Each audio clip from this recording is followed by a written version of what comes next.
बच्चों अब हमारा अगला जो पॉइंट है वो है एचसीएफ। एचसीएफ किसे कहते हैं?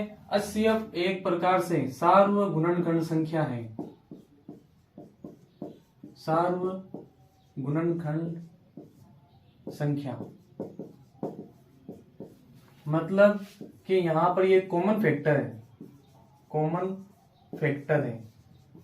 अब ये कॉमन फैक्टर किसके अंदर है? कोई भी अगर दो संख्या आपको दी जाए और इसके अंदर बताया जाए कि उसका सार्वगुणनखंड क्या है, तो हमें यहाँ पर एचसीएफ ज्ञात करना होता है। लेकिन यहाँ पर देखो ध्यान से, यहाँ पे लिखा हुआ है हाईएस्ट। चिन्ह होता है हाईएस्ट यानी महत्तम, सबसे हाईएस्ट कॉमन फैक्टर आपको देखना है।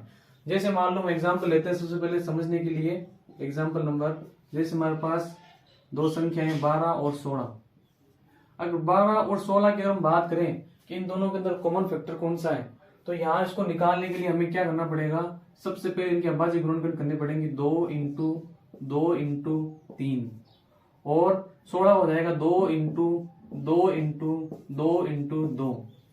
तो बच्चों देखो यहाँ पर इन दोनों संख्याओं के अंदर आपको कॉमन क्या दिख रहा है? यहाँ कॉमन 2 दिख रहा है। इसका मतलब ये हुआ कि जो 2 है, इस 2 का भाग 12 के अंदर भी जाएगा और 16 के अंदर भी जाएगा। समझ रहे हो? अब लेकिन क्या सिर्फ 2 के जा रहा है और कोई संख्या नहीं है? आप देख सकते हो यहाँ पर 1 2 को और कॉमन आ रहा है। इसका मतलब है यहाँ पर 2 इंटू 2 अगर हम देखें तो यहाँ पर 4 का भी भाग इसके अंदर जा रहा है, दोनों के अंदर। मतलब 4 का भाग 12 में भी जा रहा है और 16 के अंदर जा रहा है। तो 4 का भाग 12 के अंदर जा रहा है और 16 के अंदर जा रहा है, और 2 का भाग भी दोनों के अंदर जा रहा है। लेकिन इन दोनों में से बड़ा कौन है? 4 है। इसका मतलब यहाँ पर हमें 2 आंसर नहीं देना है, हमें यहाँ पर 4 आंसर देना है। क्यों? क्योंकि इसने बोला है हाईएस्ट कॉमन फैक्टर। समझ गए? तो इस प्रकार से एचसीएफ हमारे पास क्या होता है?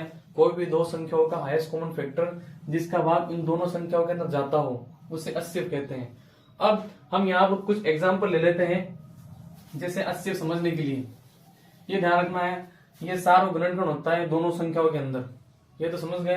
अब आप इसको नोट कर लेना समझने के हिसाब से, और अब इसके एग्जाम्पल सोल्व करते हैं।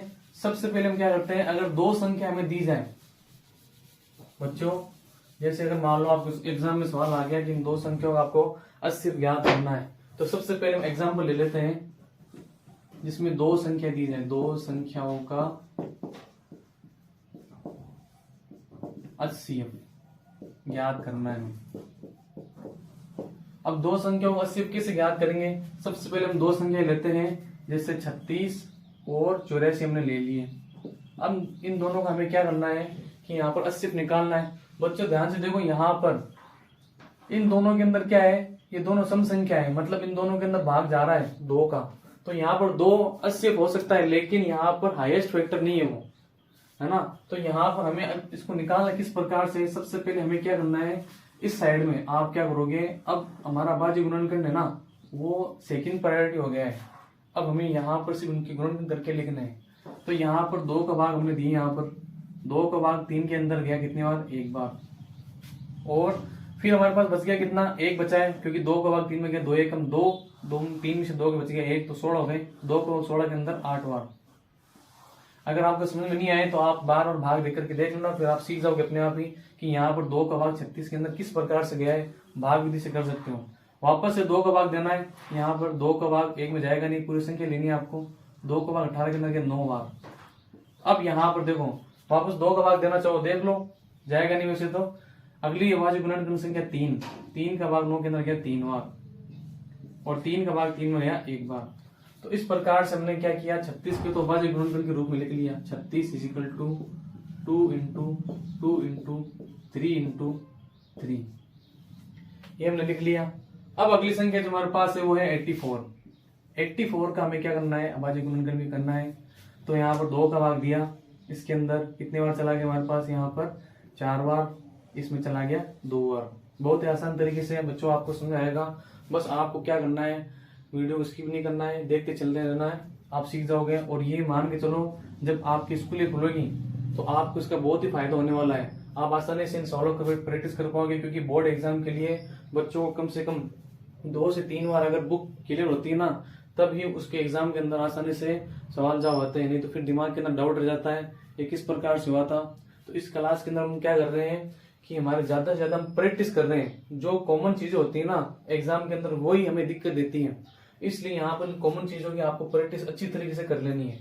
2 का भाग 4 के अंदर गया 2 बार, फिर 2 का भाग 2 के अंदर गया 1 बार।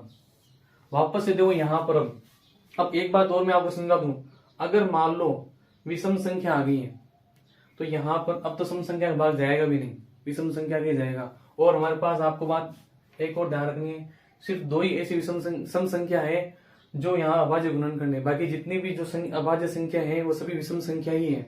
इस बात पर ध्यान रखना है। अगली अभाज्य संख्या कौन सी रहेगी?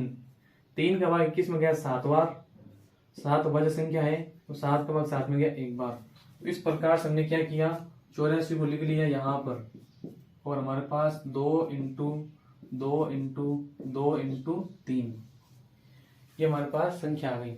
अब बच्चों यहाँ पर जो आपका पुराना मेथड है और नया मेथड है, इन दोनों को समझने वाले हैं। इसको सफा कर रहा हूं मैं, नोट नहीं किया तो वीडियो ब्रेक लेकर के आप नोट कर लेना किस प्रकार से हमने निकाला है।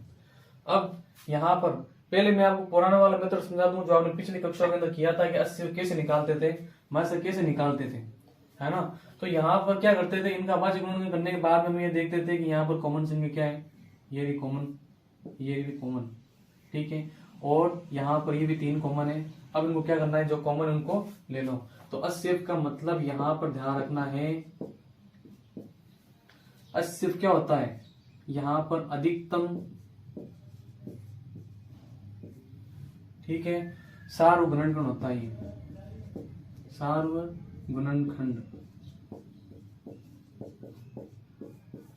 ठीक है। यहाँ मतलब सिर्फ 2 ही हो सकता है, लेकिन यहाँ ये भी तो 2 कॉमन में है, ये 3 भी तो कॉमन में, इसलिए अधिकतम लेते हैं यहाँ पर।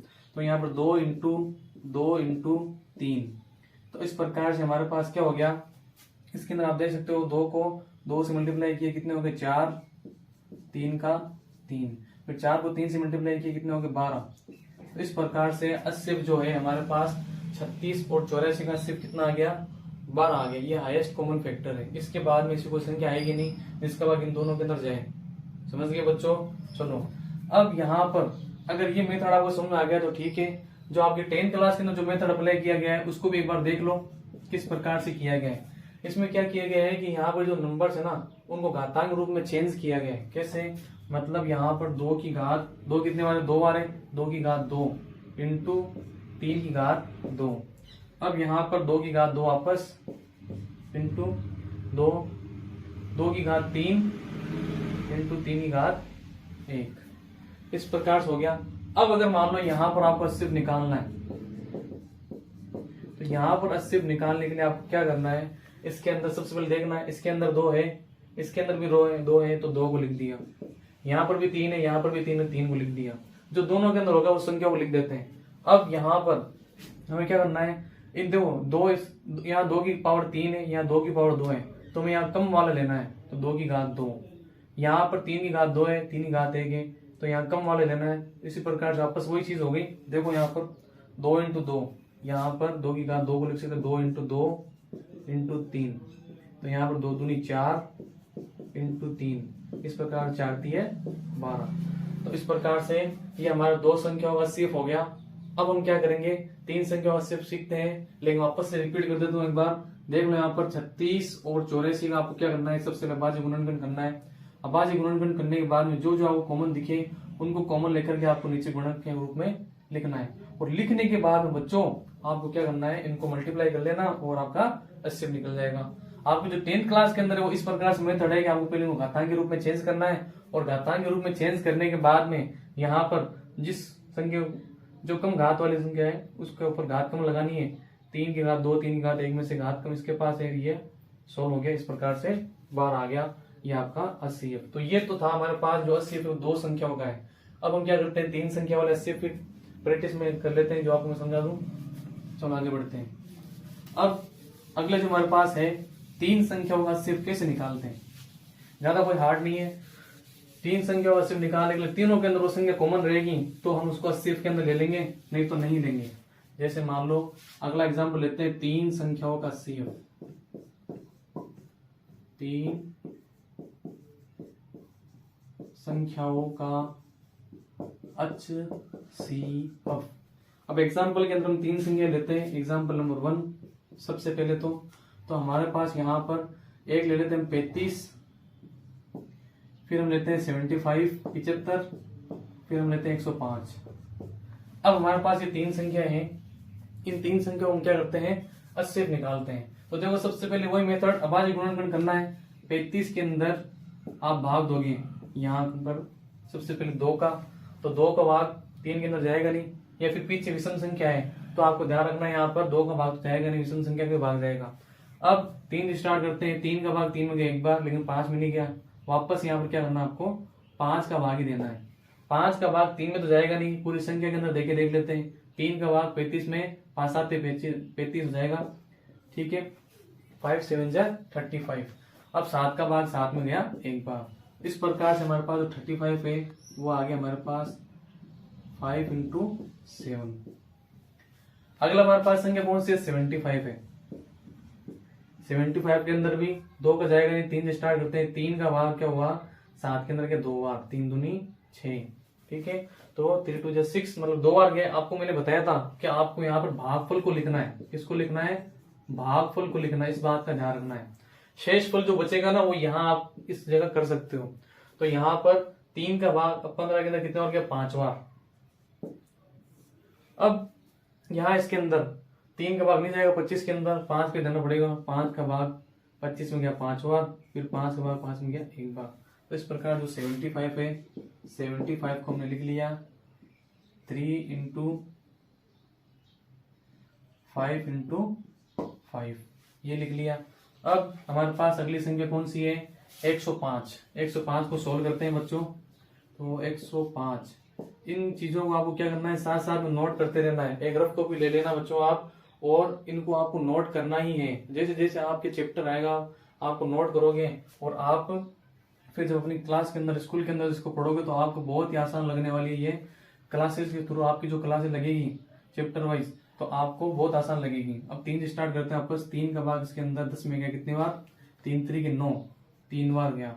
आपको लिख रहे हैं क्वेश्चन लिखना होता है, ध्यान रखना क्वेश्चन क्यों। अब 3 का भाग 3 3 9 बच गया, 1 15 हो गया, 3 5 15। फिर यहाँ पर अब 3 का भाग नहीं जाएगा, 5 का देना है। 5 का भाग दिया इसके अंदर 5 7 35, फिर 7 का भाग दिया यहाँ पर 7 1 7। इस प्रकार से आपके पास जो 105 है उस 105 का जो अभाज्य गुणनखंड हमारे पास निकल के आया 3 5 into 7, ये आगे हमारे पास। तो इस प्रकार से आपने देख लिया। अब यहाँ पर देखो बच्चों ध्यान से, यहाँ पर आपको क्या करना है, इन सवालों के अंदर यहाँ पर आप देखो ये अभाज्य गुणनखंड हो गया, इसको सफा कर देते हैं। अब देखो 35 का हो गया 5 into 7, 75 का 75 का हो गया 3 into 5 into 5, और 105 का हो गया 3 into 5 into 7। अब हम यहाँ पर देखना है कि सबसे पहले वो संख्या कौन सी तीनों के अंदर कॉमन है। पहले 5 को देखते हैं, 5। अब देखो यहाँ पर 5 जो है वो इसके पास भी है, इसके पास भी और इसके पास भी है। तो यहाँ पर हमने क्या किया, 5 को ले लिया। अब यहाँ पर देखो अगली जो संख्या है हमारे पास 5 के अलावा 7 है। 7 इसके पास नहीं है लेकिन यहाँ है तो नहीं आएगा, तीनों के अंदर कॉमन होना जरूरी है। फिर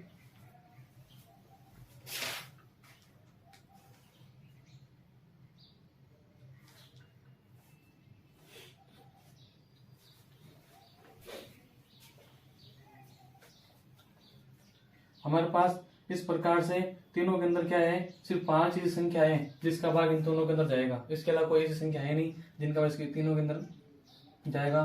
तो यहाँ पर हमारे पास जो 80 हो जाएगा वो 5 हो जाएगा। समझ गए बच्चों। अगर आप इसको इस मेथड से समझना चाहते हो तो ऐसे देख लो कि यहाँ पर आपको क्या करना है, इसके अंदर यहाँ पर आप लिख सकते हो इसको 5 की घात 1 इंटू 7 की घात 1, फिर 3 की घात 1 इंटू 5 की घात 2, फिर 3 की घात 1 इंटू 5 की घात 1 इंटू 7। अब देखो इन तीनों के अंदर एक ही संख्या कॉमन है वो है 5, और 5 की सबसे कम घात वाली संख्या कौन सी है, एक ही है। इस प्रकार से यहाँ पर जो 80 आ जाएगा हमारे पास 105 आ गया। तो इस प्रकार से बच्चों हमने सीख लिया कि दो संख्याओं का हसीब कैसे क्या करते हैं और तीन संख्याओं का हसीब कैसे ज्ञात करते हैं। अगर आपको कुछ समझ नहीं आए तो आपको क्या करना है, वीडियो आपको रिपीट करके देख लेना है। और यहाँ पर बस आपको कंसेप्ट ध्यान रखना है कि यहाँ पर हमें अभाज्य गुणनखंड करने हैं और अगर तीनों के अंदर वो संख्या कॉमन है उस संख्या को आपको लिख करके गुणा कर लेना है। तीनों के अंदर है तो, या फिर दो संख्या निकालने के तो दोनों के अंदर होना जरूरी है संख्याओं का। और आपको जो 10th क्लास में जो मेथड इस प्रकार से जो तीनों के अंदर कॉमन हो उसको लिख लो और लिखने के बाद में जिस पर कम घात हो वो घात आपको लिखनी होती है और इसको सोल्व कर सकते हैं। तो इस प्रकार से 80 का तीन संख्या वाला हमारे पास हो गया। अगला पॉइंट जो हमारे पास है वो एलसीएम निकालने का है, उसकी हम प्रैक्टिस करते हैं।